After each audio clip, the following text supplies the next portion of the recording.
The reason you don't sell anything is either your salesman, your employee, or the receptionist dey smile enough, right?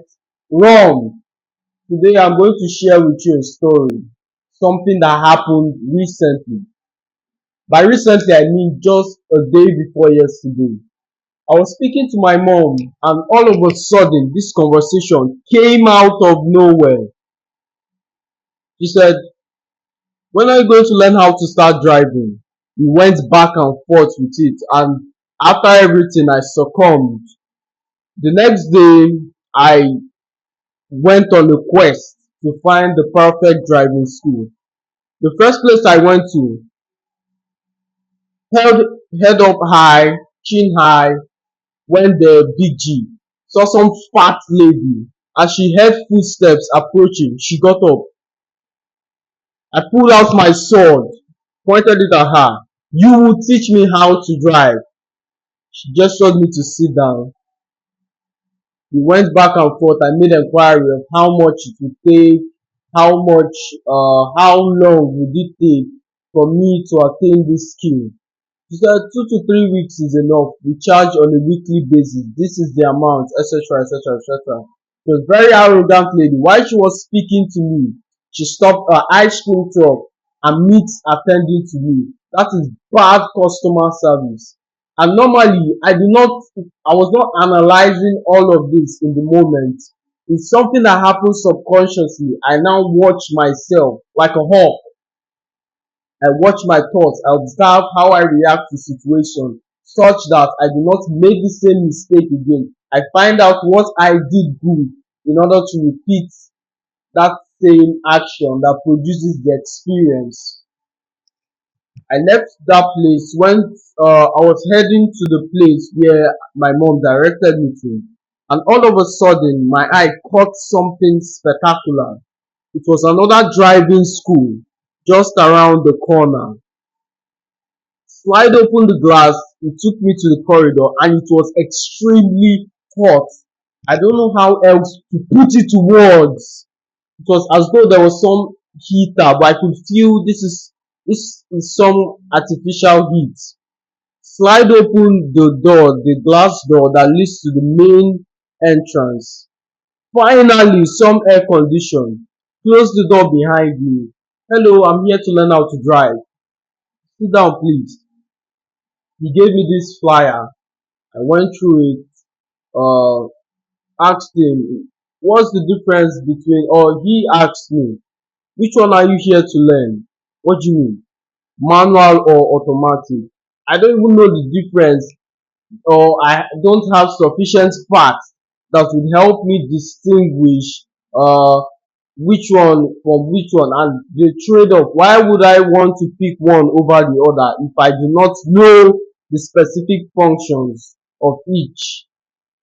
If you want to give me hard facts, "Oh, this is this is that." What kind of one? Which one the Benz use? That's what I asked him. "Which gear does Mercedes use?" Well, he started talking nicely. He said, "New cars come with the automatic gear, while old cars, like the one you see in buses, are manual. Like you shift it to gear one, those kind of, as the name implies, manual." Anyways, I went to the third place, and on getting there, this was my final destination. I found it difficult to locate the place. I reached out to some elderly men. I said, "Hello, excuse me. Can you point me to the direction of the closest driving school around here?" They pointed me to directions. Some of them even offered to take me there. I said, "No, no, no, please don't stress yourself. Because over here in Africa, once someone takes you to a vendor, it's either you give him money or taking you there signals to the vendor to inflate your price in order to settle that person afterwards." "No, no, no, please stay." One guy insisted, and on our journey, while he was taking me there, I said to him, "Look, I don't have anything to do with it." "No, no, it's fine, it's fine." What I didn't know is that guy leading me had personal relationship with the driving coach. So when we got there, it was some table with a bench, no poster, no driving. I didn't even see the car we used to learn. No, nothing that indicates that this person is a professional teacher. So there was he was disadvantaged from every standpoint. I sat down on the bench, anxious to leave. You want to learn driving? Yes, I do. He reached for his pocket, pulled out a piece of paper, handed it to me.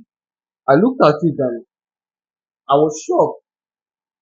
It had the name of his driving school, his name, and some other information like the price list and other miscellaneous.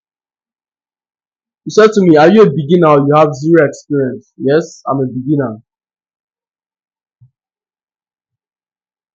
So why is the price different from other people's price? Because his price was quite inflated, especially considering that he's in a terrible location.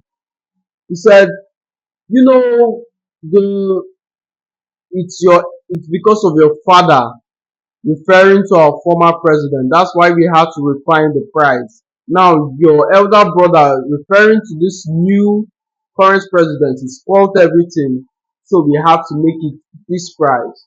You see that he's a very good salesman from switching the conversation to price from price, for switching the conversation from price to cause and effect.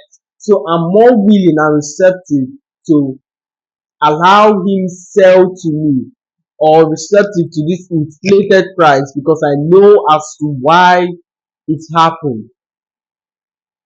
We further went on and I asked him, "Oh, bro, how many weeks do you think would be sufficient in order for me to learn?"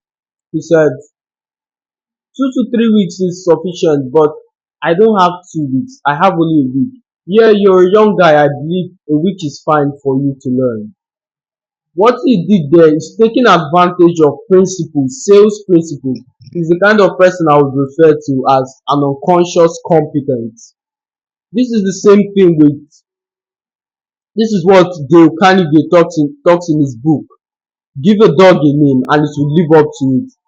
So by saying I'm a young guy and I would learn fast, I now have to live up to that remark. You see this thing oftentimes. Your boss will come into your space and be like, "Oh, Billy, I know you're a smart guy. You'll be able to pull this off within a week." Now you feel pressured, you feel the need to live up to that statement. Extrapolate to our current situation and you see how he sold me on this driving school. He then showed me that driving is easier than you think. That's why I wrote on this flyer, "Making driving easier than you think." Then he showed me the inscription. He further went on to talk about automatic and manual. The same question I asked the previous guy, that dog who just presented me how fast. Oh, but this one went as far as saying, he used an analogy saying, "Men, I see us as actors.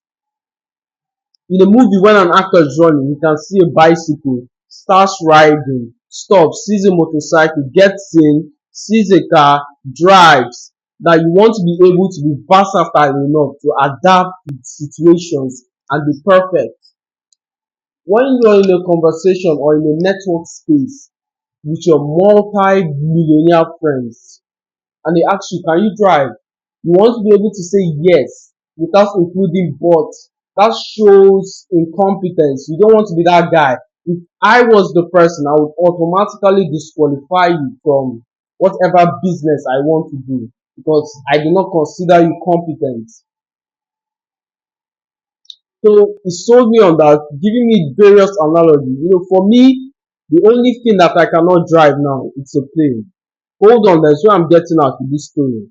Now, this guy's school was very far relatively, but I'm willing to work with that guy. I'm willing to make the trade-off. I'm willing to go all the way to his place, although his prices are higher, although that place could be a scam. For all I know, the only thing that shows He's a driving coach. He's that flyer in his hand. He was disadvantaged from every standpoint and yet was still able to close the sale. The reason you don't sell is not necessarily because of your location. It's not because of your employees. It's because of you. You're fucking the business up, and as a result, it's being fucked.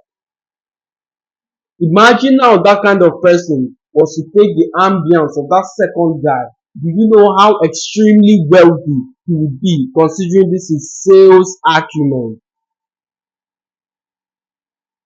Exactly. So it's nobody's fault. Stop complaining. He was disadvantaged from every standpoint and yet he still managed to pull it off.